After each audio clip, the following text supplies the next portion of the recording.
The witch is real. This is the song that the North Berwick witches sang as they danced.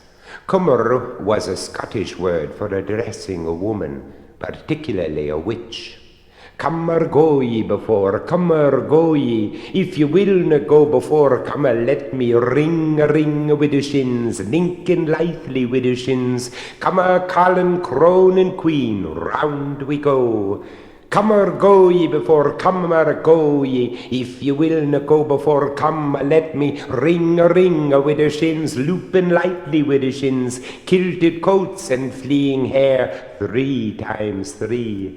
Cummer go ye before, cummer go ye. If you will na go before, come let me ring a ring with the shins, whirling skirling with the shins, and they'll take the hindermost, whoe'er she be. The Broomstick Train by Oliver Wendell Holmes. Look out, boys, clear the track. The witches are here, they've all come back. They hanged them high, no use, no use. What cares a witch for the hangman's noose? They buried them deep, but they wouldn't lie still, for cats and witches are hard to kill. They swore they shouldn't and wouldn't die. Books said they did, but they lie. They lie. Sweden. We of the province of Elfdale do confess that we used to go to a gravel pit, which lays hard by a crossway, and there we put on a vest over our heads and then danced round, and after this ran to the crossway and called the devil thrice, first in a still voice, the second time somewhat louder, and the third time very loud with these words, Antecessor, come and carry us to Blockula. Whereupon immediately he used to appear, but in different habits, but for the most part we saw him in a grey coat and red and blue stockings. He had a red beard, a high-crowned hat, with linen of divers colours wrapped about it, and long garters upon his stockings. Then he asked us whether we would serve him with body and soul. If we were content to do so, he set us upon a beast, which he had there already, and carried us over churches and high walls, and after all we came to a green meadow where Blockula lies. They unanimously confessed that Blockula is situated in a large meadow, like a plain sea, wherein you see no end. The place or house they met at had before it a great gate, painted with many divers colours on it. Through this gate they went into a little meadow distant from the other where the beasts went, which they used to ride on. In a huge, large room of the house, they said, there stood a very large, long table, at which the witches did sit down, and that hard by this room was another chamber, where there were some lovely and delicate beds. The first thing they said they must do at Blockula was that they must deny all and devote themselves body and soul to the devil, and promise to serve him faithfully, and confirm it with an oath. Hereupon they cut their fingers and writ their names in his book. After this they sat down to table, and those that the devil esteemed most were placed nearest to him, but the children must stand at the door, where he himself gives them meat and drink.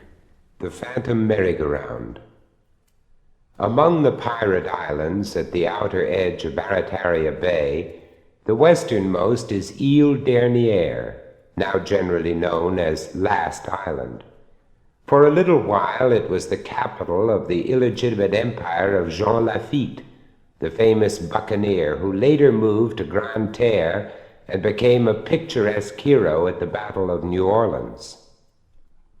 Not long after the pirates had scattered, Last Island became a summer resort. Some of the most distinguished of New Orleans Creole families built luxurious cottages there.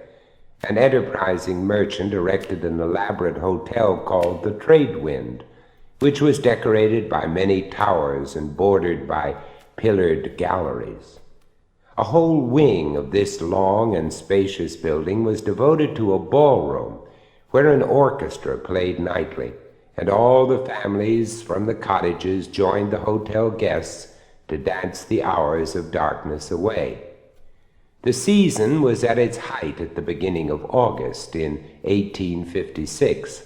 The summer residents congratulated each other that their island was cool, while the heat of New Orleans was almost intolerable.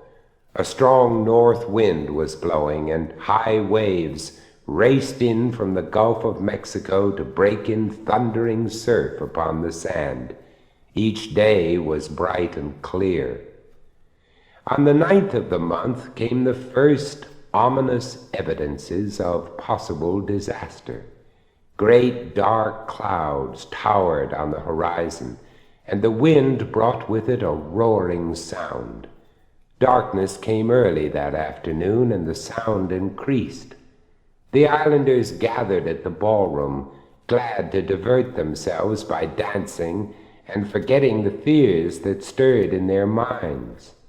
Nervously, the ladies in their formal gowns looked out of the windows at the advancing waves, but soon the music and the gay rhythms of the dance captured their complete attention. When the gaiety was at its height, came a piercing scream. A girl had seen water spurt under the door of the ballroom and darken the shining floor. As some of the gentlemen raced toward the door, it burst from its hinges, and a resistless wave swept through the room. The struggling dancers heard a terrific crash, and the roof of the ballroom had blown away. Wave after wave followed, and the helpless humans, screaming and panic-stricken, were scattered by the seething waters. Those who fought their way out of the hotel saw whole cottages swept away from their foundations and bobbing crazily about. A small steamboat, the Star, had been snatched from her moorings and was blown up upon the island.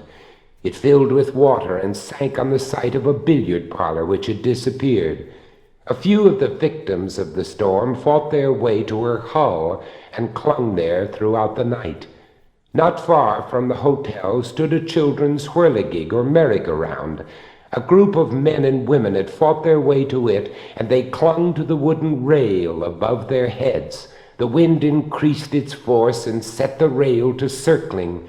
The terrified passengers kept desperate hold, their bodies hanging grotesquely as the rail went round. When the waters receded next morning, about 2/3 of the people on the island had lost their lives. Many were never found. But here and there on the wet sands lay corpses in odd, stiff attitudes. Almost a century has passed since this great tragedy, but the fishermen of Barataria Bay say that even today, when chugging past Last Island in their little boats, sometimes on blowy nights, they see on its shores a vast hotel, its windows gleaming with light, and they hear dance music above the whistle of the wind. Sometimes, too, a boat crew reports that they have beheld by the light of the windows dark shadows moving slowly in circular parade, like human bodies riding a gruesome merry-go-round.